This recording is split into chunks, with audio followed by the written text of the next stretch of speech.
भूख जो होती है कलयुग उस पर भी प्रभाव डाल करके उससे गलत करवा देता है। दो लोगों को भगवान नहीं मिलते। कौन दो लोग?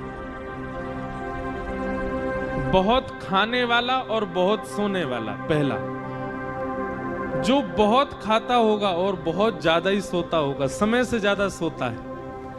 अच्छा देखो, एक हमारे जैसे सोने वाले हैं। हमारे जैसे सोने वाले मतलब जिनकी 4-4, 5-5, 6-6 महीना की नींद बकाया है।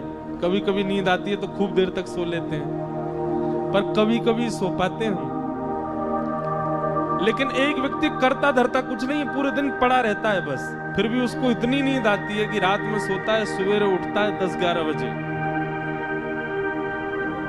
कोई परिश्रम नहीं करता, कहीं बाहर जाने का उसका काम नहीं, घर में पड़ा रहेगा पूरे दिन, और फिर भी उसको इतनी नींद आती है कि 7-8 घंटे सोता है। ऐसे व्यक्ति को ठाकुर जी नहीं मिलते।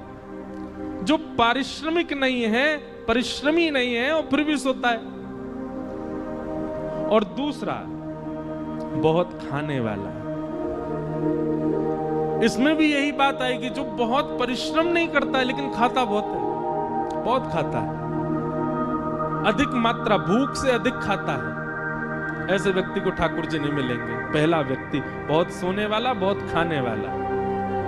और दूसरा व्यक्ति बहुत कम सोने वाला और बहुत ही कम खाने वाला, उसको भी ठाकुर जी नहीं मिलते। क्यों? इसके प्रति ठाकुर जी विचार, पहले वाले के प्रति तो विचार करते हैं, ये मेरी थाली खा जाएगा और ये सोता ही रहेगा, मोते कब खेलेगा, मेरे संग कब रहेगा, इसलिए ठाकुर जी उसको नहीं मिलते। और दूसरे वाले के प्रति ठाकुर जी विचार करते हैं, जे खुद ना खावे मुंह का खवावे को, ये खुद ही भूखो रहे मुंह का खवावे को। और दूसरी बात ठाकुर जी सोचते हैं, खुद सोवे ना है मुंह भी ना सुन देगो, पूरे दिन जगो रहे तो मुंह परेशान करेगो।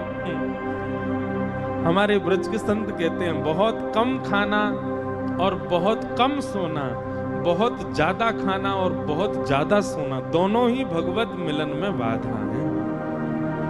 मध्यस्थ रहो, मध्यम रहो। अब आप कहोगे ये मध्यस्थ कैसे पता चले, मध्यम कैसे पता चले? निद्रा कैसी हो? इतनी निद्रा हो जाए कि पूरे दिन फिर भले ही लेटने को भी ना मिले तो भी काम चल जाए। इतनी निद्रा लेने वाला व्यक्ति और पूरे दिन फिर परिश्रम कर सके, ठाकुर जी से मिलने के लिए परिपक्व है। और इतना भोजन करे कि उससे आलस्य ना आवे, ऐसा व्यक्ति भी ठाकुर जी से मिलने के लिए परिपक्व है। अपच ना हो, इतना भोजन करे बस, ऐसा व्यक्ति भी ठाकुर। और भैया कछु तो खुद भी अपने आप भी समझ जाया करो, जीवन में कितना सोना चाहिए, कितना खाना चाहिए, इसका थोड़ी व्यवस्था बनाओ और उस अनुसार ठाकुर जी के मिलन के लिए चलो। तो परीक्षित जी महाराज एक दिन विचरण कर रहे थे और विचरण करते हुए उनको कलयुग मिला, जो कि वृषभ यानी कि धर्म के 3 पैर काट चुका था, चौथा पैर काट रहा था। धर्म के 4 चरण हैं, सत्य, दान, दया और पवित्रता।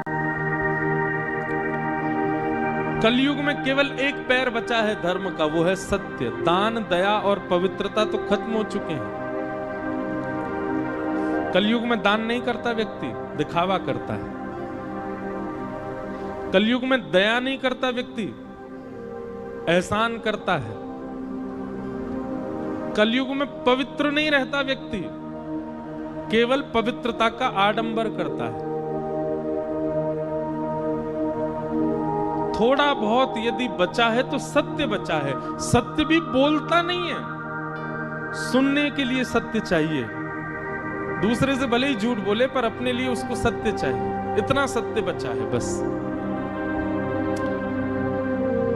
कलयुग उस चौथे पैर को भी काट रहा है, सत्य को। तभी परीक्षित जी महाराज पहुंच गए, कलयुग को पकड़ लिया, जान से मारने लगे, चरणों में गिर गया, महाराज मुझे स्थान दे दीजिए। तब 4 स्थान प्रदान किए, द्यूतम पानम स्त्रियः सूना, ये 4 स्थान पहले प्रदान किए। जुआ, मदिरा पान, भक्ष भक्ष सेवन, पर स्त्री पर पुरुष गमन, और हिंसा, लड़ाई झगड़ा, कलेश, इसमें कलयुग का निवास। कलयुग ने पुनः